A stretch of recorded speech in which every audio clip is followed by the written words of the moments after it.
Tamil Nadu Congress party MP Gopinath పార్లమెంట్లో తెలుగులో ప్రమాణ స్వీకారం చేశారు. తమిళనాడులోని కృష్ణగిరి పార్లమెంట్ నియోజకవర్గం నుంచి కాంగ్రెస్ ఎంపీగా ఎన్నికైన గోపీనాథ్ రాజ్యాంగం ప్రతిని చేతిలో పట్టుకుని తెలుగులో ప్రమాణ స్వీకారం చేశారు.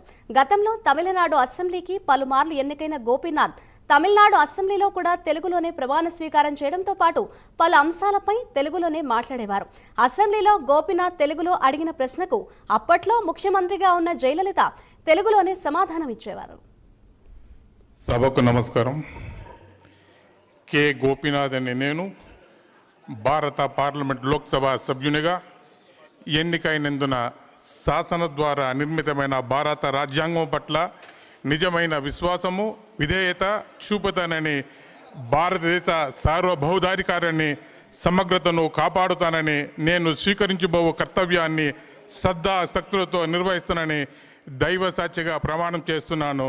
నండ్రి వనకం.